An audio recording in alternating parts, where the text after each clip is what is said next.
जिस स्त्री में होते हैं यह तीन गुण, तो वह स्त्री अपने पति को राजा की गद्दी पर बिठा देती है। जय श्री कृष्णा मित्रों, आज एक बार पुनः आप सभी दर्शक भाइयों का हमारे YouTube चैनल में बहुत बहुत स्वागत है।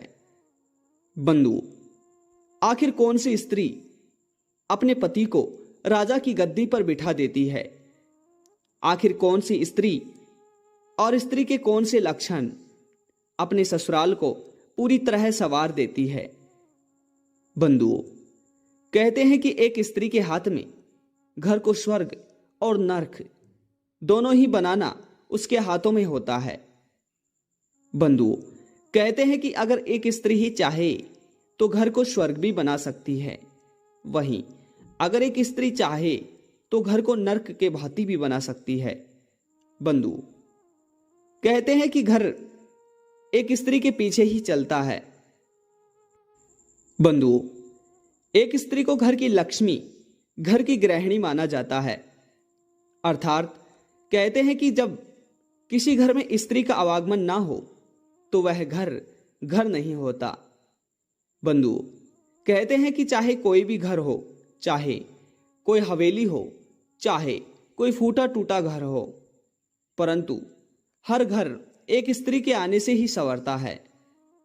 बंधुओं, कहते हैं कि मनुष्य की सफलता का राज एक स्त्री के हाथों में ही छुपा हुआ होता है। तो प्रिय बंधुओं, आज के इस प्रसंग में हम आप सभी को स्त्रियों के कुछ ऐसे 3 लक्षण बताने वाले हैं। अगर यह 3 लक्षण किसी भी स्त्री में पाए जाते हैं तो बंधुओं, ऐसी स्त्री अपने घर को संवार देती है। बंधुओं, आप सभी दर्शक भाइयों से हमारा यह निवेदन है कि अगर आप इस वीडियो पर आ ही गए हैं तो कृपया इस वीडियो को आप अंत तक अवश्य देखें, क्योंकि कहते हैं कि आधा अधूरा जो ज्ञान होता है वह जीवन में हमेशा ही घातक होता है। बंधुओं, हमारे इस चैनल पर दी गई कोई भी जानकारी कभी भी व्यर्थ नहीं जाती है, जीवन में कहीं ना कहीं आगे चलकर काम आ ही जाती है। इसी के साथ आप सभी दर्शक भाइयों से यह भी निवेदन है कि हो सके तो इस चैनल को भी सब्सक्राइब अवश्य करें, क्योंकि आपका एक सब्सक्राइब हमारे लिए काफी मायने रखता है। तो बंधुओं, आइए आपका ज्यादा समय बर्बाद ना करते हुए आज के हमारे इस प्रसंग की शुरुआत करते हैं। बंधुओं, आखिर कौन सी स्त्री अपने पति को राजा की गद्दी पर बिठा देती है? बंधुओं, पहला है जो स्त्री अपने मन की मर्जी को मार ले।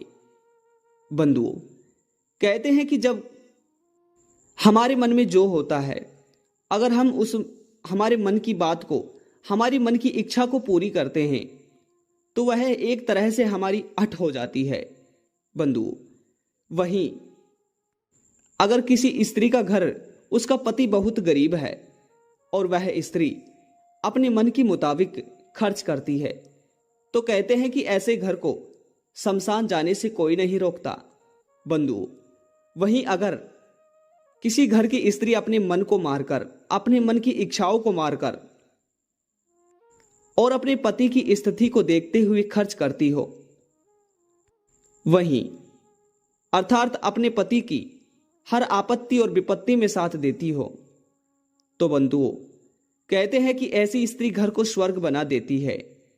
बंधुओं, कहते हैं कि ऐसी स्त्री घर की लक्ष्मी और घर की सर्वोपरि गृहिणी मानी जाती हैं।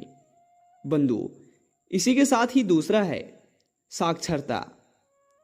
बंधुओं, कहते हैं कि आज के समय में जिसको ज्ञान नहीं उसको लोग अनपढ़ बोलते हैं। बंधुओं, कहते हैं कि ज्ञान हमेशा ही सर्वोपरि रहा है। जिस मनुष्य के पास ज्ञान है तो समझो कि वह जग जीत गया, वहीं जो अनपढ़ है, जो अज्ञानी है, तो समझो वो जग से ही हार गया। बंधुओं, जिस स्त्री में ज्ञान होता है, जो स्त्री साक्षरता होती है, पढ़ी लिखी होती है, वह स्त्री हर समय आपत्ति और विपत्ति में अपने पति का साथ दे सकती है। बंधुओं, कहते हैं कि ऐसी स्त्री अपने पति को राजा की गद्दी पर बिठा देती हैं। बंधुओं, इसी के साथ ही तीसरा लक्षण है, जो स्त्री अपने माता पिता समान अपनी सास और ससुर की सेवा करती हो और अपने पति को इज्जत, मान और मर्यादा देती हो। बंधुओं, कहते हैं कि जब एक बेटी अपनी माता और पिता को छोड़कर अपने ससुराल जाती है, तो एक स्त्री को अपने ससुराल में अपनी सास और ससुर को, उन्हें भी अपना माता पिता मानकर ही रहना चाहिए। बंधुओं, कहते हैं कि जिस घर में संस्कार, जिस घर की बहू में संस्कार, मान, मर्यादा हो, तो ऐसी स्त्री अपने घर को हर समय एकजुट बनाकर रखती है। हर समय ऐसी स्त्री अपने घर को खुश रखती है। तो प्रिय बंधुओं, ये 3 लक्षणों वाली स्त्रियां हम हर समय अपने पति की आपत्ति और विपत्ति में साथ देती हैं, अपने नरक जैसे घर को भी स्वर्ग बना देती हैं।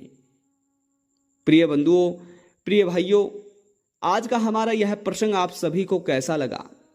आप सभी से निवेदन है कि कमेंट बॉक्स में अपनी अपनी राय अवश्य बताइएगा।